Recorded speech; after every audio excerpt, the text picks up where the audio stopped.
Bonjour tout le monde, je vous fais une petite vidéo rapide parce que j'ai pas pu donner de news, on me demande si ma traversée est toujours maintenue. Oui, oui, elle est maintenue, ce sera samedi 14 septembre s'il fait pas orage, c'est peu probable.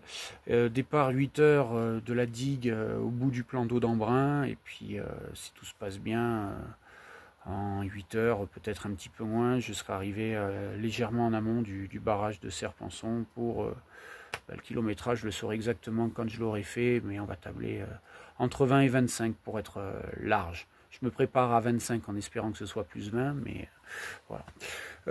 J'ai fait une bonne prépa en juillet, j'étais même prêt pour la traversée, tout allait, tout roulait. Et mois d'août, il y a eu quand même pas mal de, une grosse charge de travail, mais ça je m'y attendais, professionnellement parlant je parle. Donc du coup un petit peu moins de disponibilité pour s'entraîner, d'envie, normal aussi, mais c'était prévu. Et puis à côté de ça, il y a des imprévus qui des fois ça nous tombe dessus et il faut faire avec. Et là pour le coup j'ai eu pas mal de, comment on dit, une charge mentale pas prévue qui m'a enlevé quelques heures de sommeil pour pas dire plus. Et donc voilà, très peu d'entraînement, une bonne fatigue là, en fin de saison. Donc là, il me reste une dizaine de jours pour me requinquer et essayer de pouvoir entretenir sur tout ce que j'ai fait en juillet, parce qu'au mois d'août, j'ai même pas fait 10 km par semaine et c'était poussif quoi. C'était voilà, parce qu'il y avait l'objectif au bout, mais il y a vraiment eu, c'était le creux de la vague. Là, je reparle. Euh, voilà, voilà. Donc 25 km, entre 20 et 25 km, c'est des distances que j'ai jamais fait, notamment en eau libre. Je crois que les plus que je faisais en eau libre, c'était peut-être pour les Ironman, 3 km 8. Voilà. Après, cet été, là, en bassin, j'ai quand même fait deux séances de 10 km en crawl. De bonne facture, hein, surtout que ça peut être très lassant à compter les carreaux tout le temps. La première, c'était, je crois, fin juin. Fin juin, j'étais légèrement au-dessus de 3 heures. Et la deuxième, je sais plus si c'était fin juillet ou tout début août, où j'étais sur du 2h43, 2h44. Donc j'avais déjà bien, ça revenait déjà pas mal. Bon, après, ce sera plus du double. Il n'y aura pas de virage, il n'y aura pas la même orientation, hein. Là, c'est la température de l'eau. Je ne serai pas du tout sur les mêmes intensités. Si je fais du 3 km heure, ça semble pas ouf, mais bon, il faut rester quand même modeste. Et voilà, ça va faire du 8 heures d'effort si tout va bien. Si je vais très bien, normalement, ce sera bien moins de 8 heures, plus proche des 7 heures. Et après, je ferai en sorte de le finir. Et puis, si c'est un chemin de croix, ça fera beaucoup plus que 8, 9, mais faudra, quoi. Voilà, voilà. Et puis au mois d'août, ça a sonné aussi avec la reprise. Mon IRM a été concluant.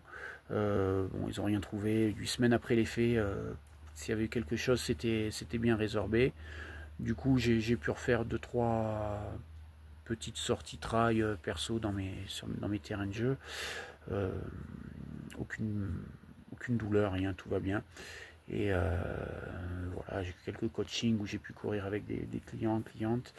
Et mais sinon, la course à pied, on ne peut pas dire que j'ai repris. Et là, je suis un petit peu en stand-by. Alors, voilà, il y a le côté professionnel, le côté qui tombe dessus, qu'on ne sait pas trop comment gérer à l'instant T. Et puis aussi, je pense qu'il y a eu un petit contre-coup de fatigue après le 45e parallèle. Mais voilà, rien d'anormal. Maintenant, là, il est temps de rebooster tout ça pour repartir au charbon, comme certains diraient. Et alors, cette distance, donc j'en ai jamais fait. Je crois que j'ai fait 25 km, ça c'est sûr, une fois, mais c'était quand j'étais à Saint-Astier au club de triathlon, mais j'avais 19 ans, je crois. C'était à l'époque pour le Téléthon, il y avait 24 heures de nage, et dans les 24 heures, il fallait faire un maximum de distance, et donc j'avais fait un peu plus de 25 km, mais pas du tout dans les mêmes conditions, hein, avec une eau chaude, une ligne, des virages, des gens. Et puis par petits bouts, hein, on pouvait faire 2 km, s'arrêter, repartir. On avait 24 heures. Donc mis bout à bout, ça fait à peine du 1 km/h hein, sur une journée. Donc c'est pas. Il n'y a rien de ouf, mais je m'en souviens encore, hein, parce que c'était dur à encaisser. Bon, là j'aurai une combinaison, voilà, 3 mm au plus épais, 1 mm au niveau des épaules et des manches pour avoir un mouvement assez souple. Et puis il n'y aura plus qu'à, hein, je serai accompagné de trois kayakistes. Et voilà, et ben que la suite au prochain épisode. Et puis au plaisir.